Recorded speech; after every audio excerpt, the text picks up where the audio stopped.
저는 오늘 성탄절을 앞에 두고 바울 선생님 즉 사도 바울이 전하는 성탄의 메시지가 어떤가를 가지고 여러분과 같이 은혜를 나누려고 합니다.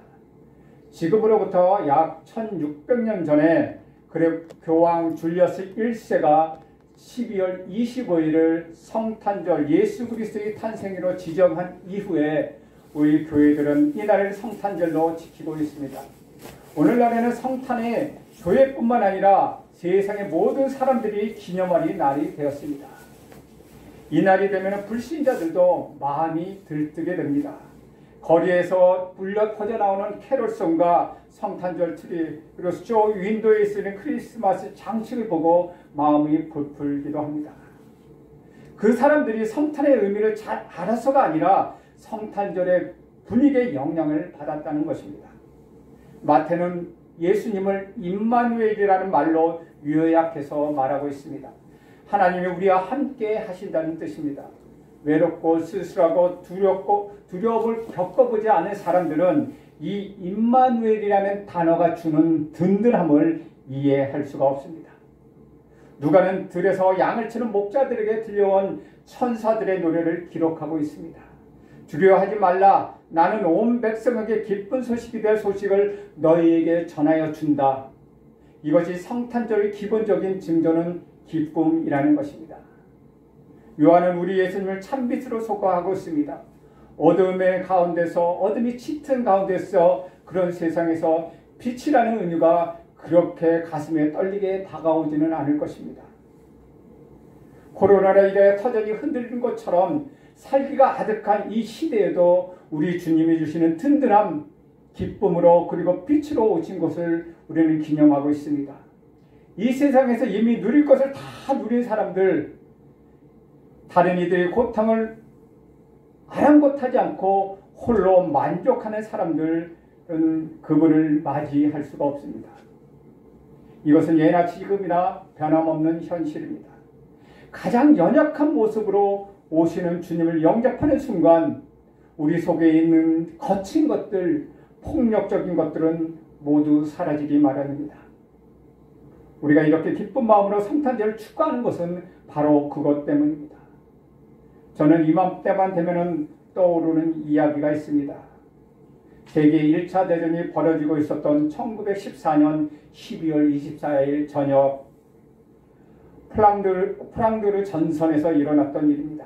100m의 거리를 앞두고 스콜랜드 군인과 프랑스군의 연합군과 독일군이 대치하고 있었습니다. 스코틀랜드 군인들과 프랑스인들은 일반적으로 영국군의 연합군으로 속하고 있습니다. 이들은 거리를 두고서 영국군과 독일군이 서로 대치하고 있었습니다.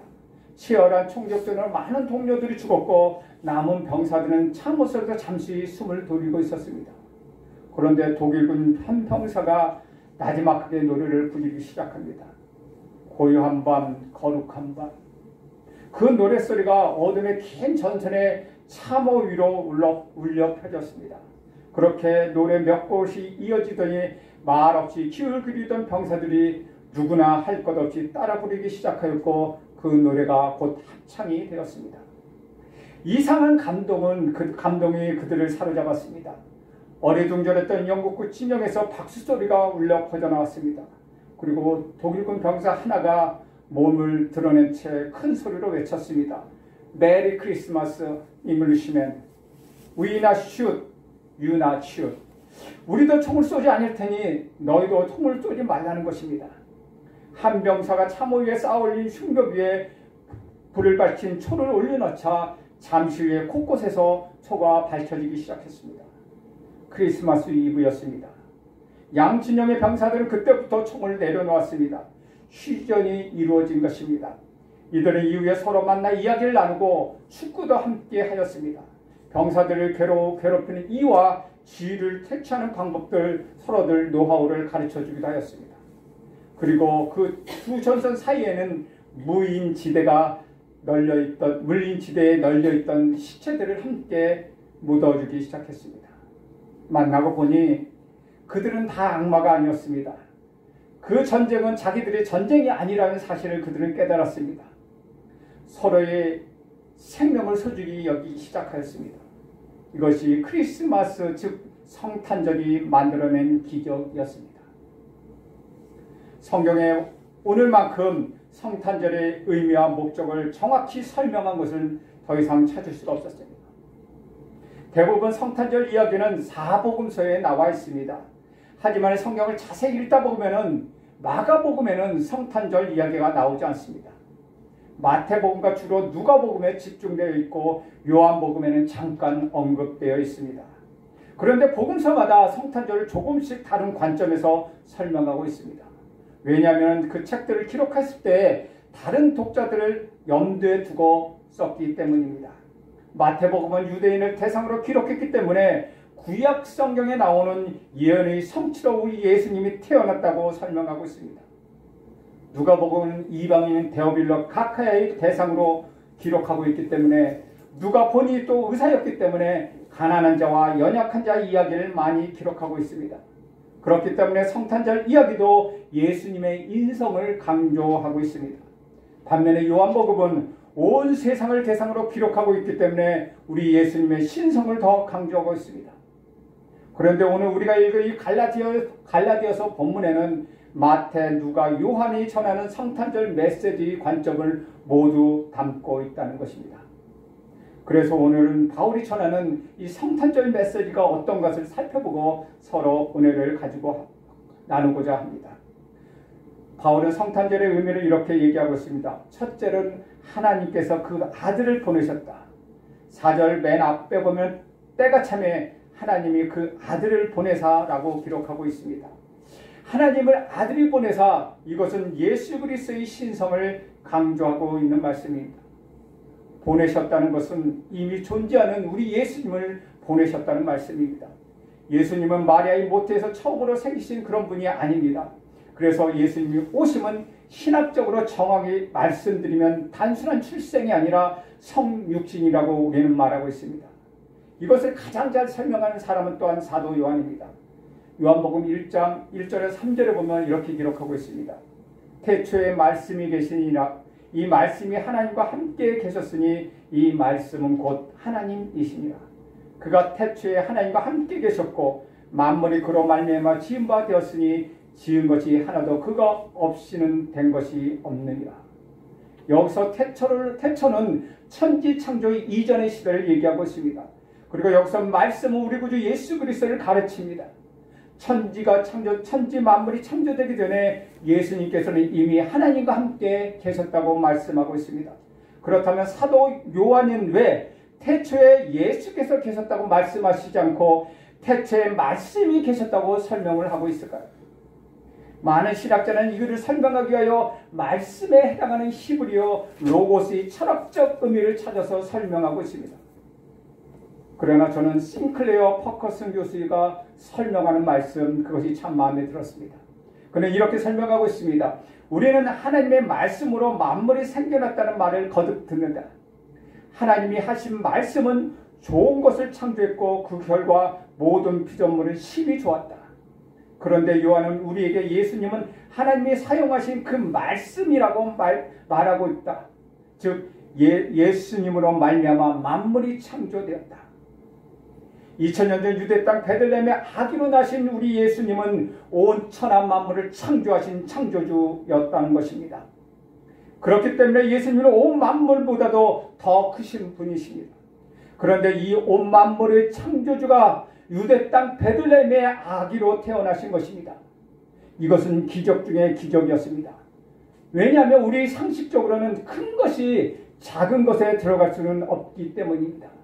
그런데 이런 일이 2000년 전 유대 땅 베들레헴에 실제로 이 일이 일어났던 것입니다. 바로 우리 하나님이 인간이 되셔서 이 땅에 오셨습니다. 사도 바울은 두 번째로 우리 예수님을 여자에게 나셨다고 말씀하고 있습니다. 4절 중간에 보면은 여자에게 나게 하시고 라고 말씀하고 있습니다. 이 말은 예수님의 인성을 강조하는 말씀입니다. 하나님이 그 아들을 보내셨다와 여자에게 나게 하셨다는 단어는 완전히 다른 동사를 사용하고 있다는 것입니다. 우리 예수님께는 실제로 이 세상에 완전한 인간으로 태어나셨습니다. 하나님께서 인간으로 태어나신 것이 무슨 의미인지 우리는 정확히 모릅니다. 왜냐하면 우리가 실제로 그것을 겪어보지 못했기 때문입니다.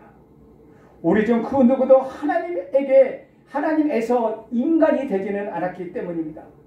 하지만 우리 구주 예수 그리스도께서는 인간이 되시면서 얼마나 큰 희생을 감수하셨는지 우리는 조금 상상할 수 있습니다. 우리 하나님의 속성 중에 무소부재라는 속성이 있습니다. 하나님께서 영이시기 때문에 어느 곳에든 모든 곳에 계신다는 것입니다. 그래서 같은 시각에 한국에서 기도하면 들으시고 미국에서도 기도하면 그 기도를 들으신다는 것입니다. 그런데 우리 예수님이 인간이 되셨을 때 무소부재라는 속성을 포기하셨습니다. 유대 땅 베들레헴의 동정녀 마리아의 몸에서 잉태되는 그 순간부터 지금까지 우리 예수님은 더 이상 무소부재하신 분이 아니십니다. 이 땅에 사역하실 때는 말할 것도 없고 부활하신 다음 영광의 몸을 입으신 후에도 여전히 몸을 입고 계셨기 때문에 무소부재하지 않으셨습니다. 영광의 몸을 입으신 후에 예수님께서는 동시에 여러 군데에 나타나셨거니와 온 세상에 동시에 존재하셨다는 기록 또한 성경에서 찾아볼 수가 없습니다. 오히려 예수님은 하나님 우편에 앉아 계시다고 그렇게 제안을 두고 있습니다. 우리는 코로나 시대에서 맞이하고 있어서 우리 자신들을 코로나 시대의 가정에서만 자가격리하고 생활하라고 하면은 우리는 얼마나 힘들고 얼마나 고통이 따르겠습니까? 그런데 온 우주 만물을 창조하시는 그분이 무소부재하신 우리 하나님이 인간이 되셔서 제한된 공간에 살게 되었습니다. 그뿐만 아니라 예수님께서 인간이 되심으로 인하여 한 번도 피곤을 겪어보지 못하셨던 분이 피곤하셔서 죽으셨다는 기록이 많이 나와 있습니다. 그리고 먹지 않아도 되시고 존재할 수 있었던 분이 때가 되면 먹어야 했다는 것입니다. 또한 우리와 똑같이 시험을 받으셨습니다. 마지막에 겪어야 했던 십자가의 고통은 말할 것도 없었습니다. 고통을 전혀 모르던 분이 인간의 모든 고통과 시험을 몸소 겪었다는 것입니다. 예수님의 이러한 희생과 낮아짐은 베들레헴 성탄 이야기에서도 발견할 수 있다는 것입니다. 우리 예수님이 가장 낮은 곳에 태어나셨고 가장 낮은 사람들의 축하를 받으셨다는 것을 우리는 잘 알고 있습니다. 누가는 그것을 이렇게 설명하고 있습니다. 누가복음 2장 7절에서 11절 보면 이렇게 기록하고 있습니다. 첫 아들을 낳아 강보로 싸서 구유에 누였으니 이는 여관에 있을 곳이 없음이더라. 그 지역의 목자들이 밤에 밖에서 자기 양떼를 지키더니 주의 사자가 곁에 서고 주의 영광이 그들을 두루 비치매 크게 무서워하는지라. 천사가 이르되 무서워하지 말라. 보라, 내가 온 백성에게 미칠 큰 기쁨의 좋은 소식을 너희에게 전하노라. 오늘 다윗 동네에 너희를 위하여 구주가 나셨으니 곧 그리스도 주시니라. 우리 예수님이 태어나신 곳은 유대 베들레헴 땅이었습니다. 당시 강대국이었던 로마도 아니고 이스라엘의 중심 수도였던 예루살렘도 아니었습니다. 또한 예수님이 태어나자마자 누운 장소는 지저분하고 동물들의 오염의 냄새가 진도가는 구유였다는 것입니다. 요즘 성탄장식을 하는 그림이나 사진에 나온 것처럼 결코 낭만적인 곳이 아니었습니다. 그리고 처음으로 경배를 받은 대상은 종교 지도자들도 아니요 정치 지도자들도 아니요 부자들도 아니었습니다. 밤에도 쉬지 못하고 들녘에 나가 밤새도록 양떼를 지켜야만 생계를 유지할 수 있었던 가난하고도 당시에는 천한 직업이라고 여겼던 목자들이었다는 것입니다. 우리 예수님이 가장 낮은 곳에 태어나셨고 가장 낮은 계층의 사람들을 초청하신 것입니다. 저는 이런 생각을 한번 해보았습니다. 지금 전 세계가 예수님의 탄생을 축하하는 성탄 예배를 드릴 텐데 만약 예수님이 이 땅에 드리는 성탄절에 참석하신다면 과연 어떤 교회에 들어가셔서 참석하실까? 화려한 크리스탈로 장식된 아름답고 세련된 예배당에 가실까? 아니면은 성도 숫자도 얼마 되지 않고 자체 건물도 없는 조그만 교회에 가실까? 누가는 예수께서 크고 화려한 곳에 태어나지 않으셨다고 전하고 있습니다. 그렇다고 해서 우리 예수님이 무조건 가난한 사람들만을 위해서 오신 것은 아니라는 것입니다. 누가가 전하는 성탄절 메시지를 잘 읽어보면 목자들의 행동에 특이한 점을 발견할 수 있습니다. 그들은 밤에 양떼를 지켜야 할 정도로 가난한 사람들이었습니다. 그런데 그들이 천사들이 전해준 성탄 메시지를 듣고 그들은 순종하였다는 것입니다. 누가복음 2장 15절에서 16절에 이렇게 기록합니다. 천사들이 떠나 하늘로 올라가니 목자가 서로 말하되 이제 베들레헴으로 가서 주께서 우리에게 알리신 바 이 이루어진 일을 보자 하고 빨리 가서 마리아와 요셉과 구유에 누인 아기를 찾아라. 빨리 가서 라고 얘기하고 있습니다. 하나님께서는 이러한 마음을 매우 귀하게 여기십니다. 목자들에게는 밤에 밖에서 양떼를 지키다가 베들레헴으로 빨리 달려가지 못할 이유가 분명히 있었습니다. 이 밤에 베들레헴에 가게 되면은 누가 들에 있는 양떼를 돌볼 것이며 이 밤중에 누가 그 양떼를 훔쳐가게 된다면은 그 양떼의 값을 어떻게 물어줄 것인가? 돈도 하나도 없는데 라고 목자들은 그렇게 핑계댈 수도 있었습니다. 하지만 그들은 천사들이 전해준 그 말을 믿고 즉시 순종하여 달려갔습니다. 사랑하는 성도 여러분, 우리에게도 바로 이런 자세가 필요합니다. 우리 주님께서 빈부귀천을 구별하여 찾아오시지 않으셨습니다. 그러나 우리 주님께서 진정으로 기뻐하고 축복하시는 사람은 주님의 말씀을 듣고 순종하는 사람입니다. 세 번째로 바울이 얘기하는 우리 예수님은 율법 아래 나게 하셨다는 것입니다. 4절의 하반절에 보면은 율법 아래 나게 하신 것은 이라고 기록하고 있습니다. 율법은 우리를 정죄 아래 있게 되었습니다. 정죄 아래 있게 합니다. 죄를 범한 우리는 법에 의하여 죽을 수밖에 없는, 멸망할 수밖에 없는 처지에 놓이게 되었습니다. 왜냐하면 율법으로 인하여 의롭다고 판단받는 사람은 세상에서 어느 누구도 없기 때문입니다. 그런데 우리 예수님 율법 아래 태어나셔서 십자가 상에서 자신의 생명을 쏟아 바침으로 그 모든 율법의 의를 이루어 주신 것입니다. 우리 예수님 십자가 상에서 다 이루었다고 말씀하고 있습니다. 이 말씀은 헬라어로 보면 테테루스타이라고 말하고 있습니다. 그것은 무슨 뜻이냐면 빚을 다 갚았다는 뜻입니다. 우리 주님이 세상에 오셔서 우리의 죄의 빚값을 다 갚아주신 것입니다. 그래서 우리를 죄의 노예에서 자유인이 되게 하셨습니다. 이것이 가장 큰 성탄의 선물이요 축복인 것입니다. 이렇게 예수님은 세상에 오셔서 율법 아래 있는 자들을 속량해 주셨습니다. 뿐만 아니라 우리로 하나님의 아들의 명분을 얻게 하셨습니다. 아들의 명분을 얻는 것, 즉 아들이라는 명을 우리에게 주셨습니다.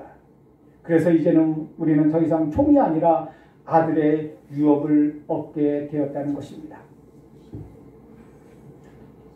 성탄의 목적은 또 이렇게 기록하고 있습니다. 우리 4절과 5절 한 목소리로 읽겠습니다. 시작. 때가 참에 하나님이 그 아들을 보내사 여자에게서 나게 하시고 율법 아래 나게 하신 것은 율법 아래 있는 자를 속량하시고 우리도 아들의 명분을 얻게 하려 하십니다. 우리 예수님이 율법 아래 나셨다는 말은 조금 전에 설명한 것처럼 율법 아래 있는 인간으로 태어나셨다는 말씀입니다. 사도 바울은 예수님께서 인간으로 태어나신 일은 속량과 아들의 명분을 얻게 하심이라고 설명하고 있습니다. 그러면 속량은 무엇입니까? 속량이란 말은 지불하여서 해방하게 되었다는 것을 의미합니다. 여기서 이 해방은 우리 죄에 임하는 하나님의 의로운 심판으로부터 구조를 받았다는 것입니다. 지불할 대가를 그리스도께서 십자가에서 우리를 위하여 피를 흘리신 그 피가 대가라는 것입니다. 이것은 우리들이 많이 들어도 잘 아는 이야기입니다. 그런데 이 속량이란 말은 완전한 구원이라고 할 수 없습니다. 제가 예를 하나 들어보겠습니다. 어렸을 때부터 흑인 우범 지역에서 성장했던 한 흑인 소년이 있었습니다.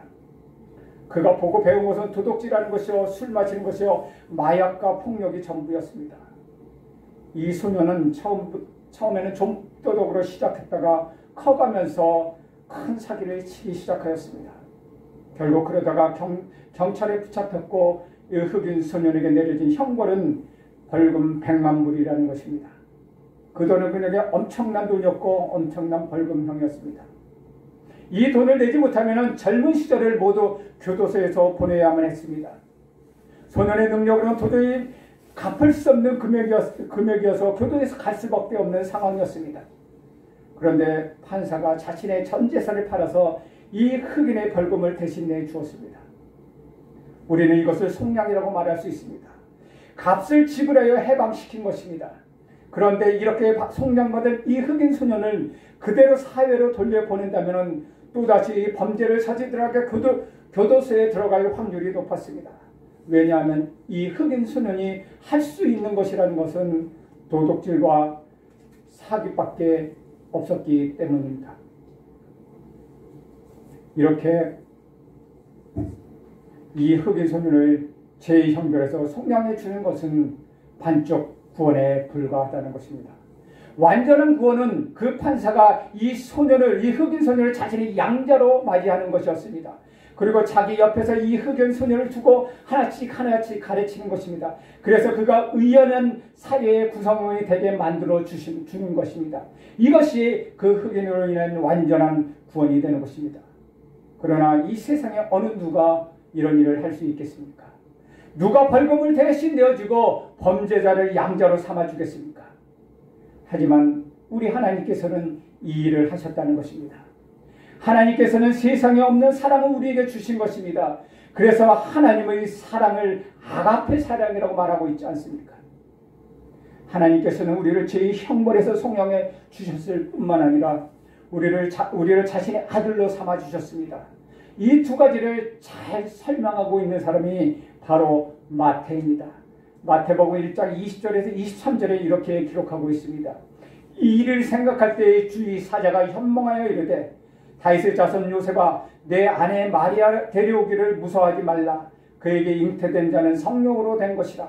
아들을 낳으려니 이름을 예수라 하라. 이는 그가 자기 백성을 그들의 죄에서 구원할 자이심이라 하니라. 이 모든 일이 된 것을 주께서 선지자로 하신 말씀을 이루려 하심이니 이르시되 보라 처녀가 잉태하여 아들을 낳을 것이요 그 이름을 임마누엘이라 하리라 하였으니 이를 번역한즉 하나님이 우리와 함께 계시다 하니라. 천사가 예수님의 육신의 아버지 요셉에게 아이 이름을 어떻게 지어야 할지를 알려주었습니다. 왜냐하면 유대인은 태어난 지 8일 만에 할례를 받는데 그때 아기의 이름을 지어야 했기 때문입니다. 마태가 전한 복음의 마태복음에는 예수님의 두 가지 이름이 나옵니다. 하나는 예수요 하나는 임마누엘입니다. 이 두 이름 모두 선지자 이사야가 쓴 이사야서에서 나오는 예수님에 관한 예언입니다. 마태는 유태인 독자들에게 이사야의 예언이 예수님을 통하여 성취되었음을 지금 말해주고 있는 것입니다. 그렇다면 마태는 왜 예수님의 두 가지 이름을 함께 언급했을까요? 이 두 가지가 함께 있어야만 완전한 구원이 되기 때문입니다. 진정한 구원은 제2형벌에서 해방될 뿐만 아니라 하나님과의 새로운 관계 속에 들어가는 것입니다. 이것을 우리가 믿도록 하기 위하여 하나님께서는 예수님을 보내셨을 뿐만 아니라 예수님의 영이신 성령을 우리 마음 가운데 보내주셨습니다. 두 번째로 아들의 명분이란 무엇입니까? 6절에 보면 이렇게 기록하고 있습니다. 너희가 아들이므로 하나님이 그 아들의 영을 우리 마음 가운데 보내사 아빠 아버지라 부르게 하셨느니라. 아빠 아버지란 말은 구약 성경에는 전혀 나오지 않는 말입니다. 신약 성경에 단 3번만 나옵니다. 한 번은 예수님이 겟세마네 동산에 기도하실 때의 말씀이었고 나머지는 로마서와 오늘 읽은 갈라디아서에 나옵니다. 두 권 모두의 공통점이 있습니다. 바로 성령께서 우리로 하여금 하나님을 아빠 아버지라고 부르게 하신 것입니다. 로마서 8장 15, 16절에 이렇게 기록합니다. 너희는 다시 무서워할 종의 영을 받지 아니하고 양자의 영을 받았으므로 우리가 아빠 아버지라 부르짖느니라. 성령의 친히 우리 영과 더불어 우리가 하나님의 자녀인 줄을 증언하시느니. 우리가 하나님을 아빠 아버지라고 부를 수 있는 것은 성령께서 우리 마음 가운데 계시기 때문이라고 얘기하고 있습니다. 우리 예수님이 나를 위하여 이 땅에 오셨다는 것을 믿을 수 있는 것은 성령께서 우리 마음 가운데 계시기 때문에 우리가 믿을 수 있다는 것입니다. 사랑하는 성도 여러분, 하나님께서 정말 내 아빠 아버지이심을 믿으십니까? 예수님께서 내 죄를 사해 주시고 하나님의 아들이 되게 해 주시기 위하여 이 땅에 오셨음을 정말로 믿으십니까? 여러분, 우리 구주 예수 그리스도가 이 땅에 오신 것이 머리로 이해되는 것이 아니라 가슴으로 이해될 때 진정으로 이 성탄절의 의미를 알게 되는 것입니다. 그렇다면 예수님이 임마누엘로 우리에게 오신 목적은 무엇일까요? 예수께서 세상에 인간으로 오셨을 때 그 이름을 임마누엘이라고 얘기했습니다. 히브리어로 임은 함께, 마누는 우리와, 엘은 하나님입니다. 그러므로 하나님이 우리와 함께 하시다는 뜻입니다. 이것은 어마어마한 복음입니다. 하나님이 인간이 되시어 그 인간이 되신 하나님이 우리와 함께 하신다는 것입니다. 죄로 인하여 인간과 하나님이 분리되었는데 하나님이 우리 가운데 임하셔서 우리와 함께 하신다는 것입니다. 죄인인 인간이 하나님을 만날 수가 없습니다. 인간의 편에서는 해결할 수 없는 이 문제를 하나님이 길을 열어주셔서 죄인인 인간이 하나님이 만날 수 있는 그 특권을 우리에게 허락하신 것입니다. 이것이 바로 복음이라는 것입니다. 그러므로 임마누엘이라는 이 말은 관념적인 신이 아니라, 철학적인 신이 아니라 인간의 몸을 입고 이 땅에 오신 우리가 느낄 수 있고 경험할 수 있고 우리가 만날 수 있고 우리가 대화할 수 있는 그 하나님, 그분이시라는 것입니다. 예수님은 인간에게서 종교를 선물하러 오신 분이 아닙니다. 예수님 우리와 함께하기 위하여 이 땅에 오셨습니다. 하나님 우리와 알 수도 있고 만날 수도 있도록 우리 예수님이 충분히 당신을 드러내셨습니다. 부활 이후 승천하시면서 내가 세상 끝까지 너희와 함께 있으리라고 말씀하셨는데 이것이 바로 임마누엘의 축복인 것입니다. 그러므로 우리는 더 이상 고아가 아니고 외로워할 필요가 없습니다. 그분이 우리와 함께 하신다는 것은 우리 인생의 혁명이요, 우리 인생의 완전한 다른 인생으로 살아가도록 하나님이 부르신 축복이었다는 것입니다. 우리 구주 예수 그리스도께서 이 땅에 오사 임마누엘의 되심은 바로 하나님의 사랑의 표현인 것입니다. 죄악으로 눈이 멀어서 귀가 막혀서 하나님의 사랑을 외면한 채 죽어가면서 죽음의 길인지로 모르는 인간들을 구원하사 새로운 삶을 살게 하시기 위하여 우리 주님은 이 땅에 오셨습니다. 그렇기 때문에 예수님은 세상 죄를 지고 가는 하나님의 어린 양으로서 이 땅에 오셨고 누구든지 저를 믿으면 멸망치 않고 영생을 얻게 하기 위하여 이 땅에 오신 것입니다. 예수님, 그가 사람 되심은 다른 목적이 없습니다. 오직 그가 얼마나 인간을 사랑하셨는지 그 사실을 기억해야만 하는 것입니다. 하나님이 사랑이 되셔서 우리와 함께 살기 위하여 우리에게 오셔서 우리 자유에는 우리 지위에는 변화가 일어났습니다. 요한복음 1장 12절에 보면은 임마누엘 되신 우리 예수님과 함께 지내는 자에 대해서 이렇게 기록하고 있습니다. 영접하는 자 곧 그 이름을 믿는 자에게는 하나님의 자녀가 되는 권세를 주셨으니, 바꿔 말하면 하나님의 아들이신 우리 예수님과 함께 살다 보니 우리도 하나님의 아들이 되었다는 것입니다. 참으로 보통 변화가 아니라는 것입니다. 너무나 엄청나고 상상을 초월하는 변화였습니다. 그래서 고린도후서 5장 17절에 이렇게 기록하고 있습니다. 누구든지 그리스도 안에 있으면 새로운 피조물이라, 이전 것은 지나갔으니 보라 새 것이 되었도다. 이 말씀을 살펴보면 새로운 피조물을 강조하고 있습니다. 전의 것과는 비교해서 조금 나아진 것이 아니라, 전의 것에 비교해서 조금 발전된 것이 아니라 완전히 새로워진 새로운 피조물이라고 얘기하고 있습니다. 격상되어도 보통 격상된 것이 아니기 때문에 새로운 피조물이란 말을 사용하고 있는 것입니다. 그전엔 티끌만도 못하고 굴러다니는 돌덩이처럼 버려진 인간이었지만 이젠 천하보다 귀한 생명이 되었다는 것입니다. 이처럼 우리 생명의 의미를 주시기 위하여 우리 예수님이, 우리 하나님이 사람이 되시고 우리에게 주신 생명을 더욱 고귀하게 하기 위하여 우리 예수님이 십자가에 죽으시기까지 우리 생명을 건져주셨으니 우리가 어찌 값없다 하겠습니까? 값지고 고귀한 생명이 된 것입니다. 그렇기 때문에 우리는 하루하루 의미가 있고 새롭고 우리의 삶 한 발짝 한 발짝이 값있고 보람이 있어야 하는 것입니다. 긍정적이고 적극적으로 물러서지 않고 전진만을 생각하는 복된 삶을 살아가게 되는 것입니다. 성경의 핵심 진리가 바로 하나님께서 피조물의 인간과 함께 계시기를 원한다는 것, 그것이 구원의 핵심 내용이며 또한 구원의 전부라는 것입니다. 즉 하나님께서 직접 인간의 역사 속에 들어오셔서 사람이 되셨다는 것입니다. 이것이 바로 임마누엘 사건입니다. 이것을 가르쳐 사도 바울은 빌립보서에서 이렇게 설명하고 있습니다.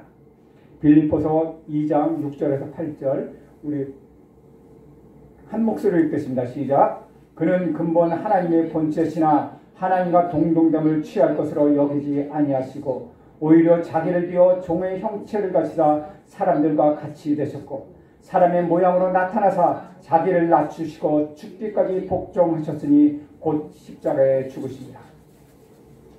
이처럼 임마누엘은 우리 하나님께서 창조 때 가지셨던 목적, 즉 피조물과 교제를 회복하기 위하여 계시하신 성경 전체에 흐르는 핵심 진리이며 구조이며 사상이며 주제인 것입니다. 구약의 하나님은 성소의 지성소에서 쉐키나라는 불리우는 영광의 구름 가운데 임재하셨습니다. 그것은 대제사장이 1년에 한 번밖에 들어갈 수가 없었습니다. 그것에 크고 두꺼운 휘장이 가려져 있었습니다. 대제사장은 그것에 들어갈 때 자신의 죄를 회개하는 희생제물을 드려야만 했습니다. 그런데 그 하나님이 예수님의 탄생으로 말미암아 인간과 함께 하시겠다는 것입니다. 이것이 바로 임마누엘입니다. 결론적으로 사도 요한은 다음과 같이 말하고 있습니다. 요한복음 1장 14절입니다. 우리 한 목소리로 읽겠습니다. 시작. 말씀이 육신이 되어 우리 가운데 거하시며 우리가 그의 영광을 보니 아버지 독생자의 영광이요 은혜와 진리가 충만하다. 말씀이 육신이 되어 우리 가운데 거하신 분, 그분이 임마누엘의 하나님 곧 우리 구주 예수 그리스도이십니다. 이처럼 크리스마스 성탄절의 진정한 의미는 하나님이 우리와 함께 하신다는 것입니다. 우리의 모든 사정을 아시고 죄로 인하여 소망이 끊겨졌던 우리를 불쌍히 여기시고 친히 사람의 몸으로 이 땅에 오셔서 우리와 함께 하신다는 것입니다. 예수님은 지상에서 인간의 몸으로 보내셨던 33년만 사람과 함께 하신 것이 아닙니다. 마태복음 28장 마지막 절에는 사랑하는 제자들과 이별하시면서 하신 말씀, 내가 세상 끝날까지 너희와 함께 있으리라. 그렇게 말씀하셨습니다. 하나님은 우리 구주 예수 그리스도를 통하여 우리와 항상 함께 하시는 분이십니다. 예수님은 두세 사람이 내 이름으로 모인 곳에는 나도 그들과 함께 있다고 말씀하십니다. 교회는 그리스도의 몸입니다. 교회는 그리스도의 영이신 성령이 늘 임재하고 계시는 곳입니다. 그리고 성도의 몸은 우리 하나님이 거하시는 성전이라고 했습니다. 여러분의 각자 마음속에 예수님의 영으로 함께하고 계시다는 것입니다. 크리스마스는 그 사실을 사람들에게 다시금 일깨워주는 그러한 중요한 날이라는 것입니다. 그래서 성탄절기는 은혜와 진리가 충만한 절기입니다. 단순히 예수 그리스도의 탄생을 기념하는 절기, 그저 흥청망청 즐기기만 위한 그런 절기가 아니라는 것입니다.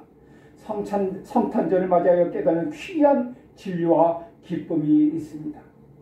그것은 진실과 사랑의 증거였다는 것입니다.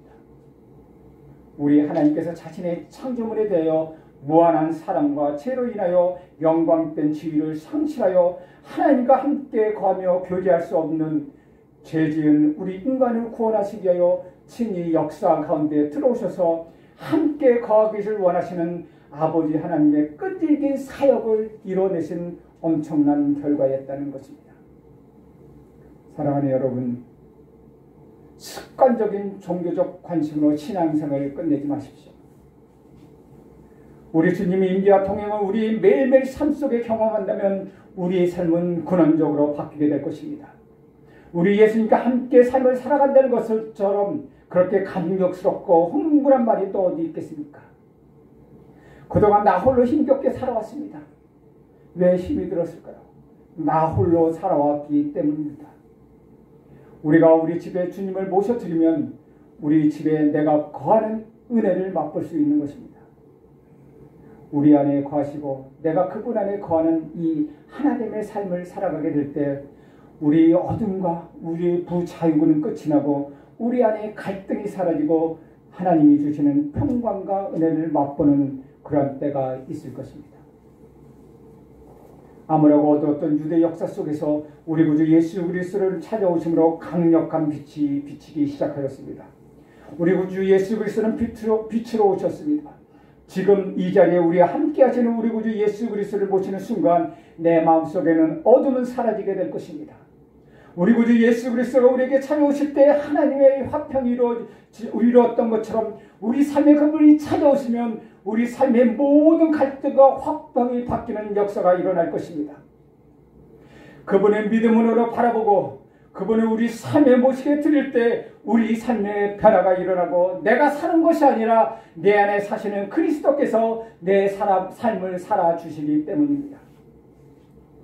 그리스도만이 이 땅의 진정한 소망이 되고 우리의 모든 절망과 탄신을 걷어낼 유일한 해답, 그분이 바로 우리 구주 예수 그리스도이시라는 것입니다. 그러므로 우리가 붙잡아야 할 가장 중요한 것은 그분은 우리 죄를 위하여 오셨다는 것입니다. 죄를 해결하기 위하여 오셨다는 것입니다. 그분을 모시기 위해서 우리가 죄인된 몸을 온전히 고백할 수 있을 때 하나님과의 관계가 완전히 해결되고 분리되었던 하나님과의 원수되었던 우리 관계가 하나로 회복되고 이제는 하나님을 기꺼이 만날 수 있는 통로가 열리게 되는 것입니다. 누구든지 어디에서든지 우리 주님을 기꺼이 만날 수 있는 특권을 누릴 수 있게 되는 것입니다. 지금 이곳에 우리와 함께 하신 하나님, 그분은 우리 모두를 초대하고 있습니다. 예배 한 공간에서만 만나기를 원하시는 그런 하나님이 아니십니다. 우리 삶의 전 여정 때로는 우리가 잠들어 있을 때도 우리를 떠나지 않으시고 우리와 함께 하시는 하나님, 우리 시간 속에서 우리 사건 속에서 우리의 인생의 모든 것을 개입하시길 원하시는 하나님, 너무나도 가까이 다가오시는 하나님, 그 하나님을 날마다 만나며 그분과 동행하며 그분과 함께 살며 그분과 함께 춤추고 살아가는 것, 이것이 복음이 아니고 무엇이겠습니까? 사랑하는 성도 여러분, 생생하게 우리 주님을 만나고 주님과 함께 살아가는 놀라운 여행에 있어서 우리 주님과 함께하는 승리의 삶을 살는 여러분 모두가 되기를 우리 주님의 이름으로 축원드립니다. 오늘 주신 말씀을 가지고 잠깐 기도드리겠습니다. 하나님, 내가 그동안 성탄절을 잘못 알았다면 다시 한번 성탄의 의미를 깨닫게 하여 주시옵소서.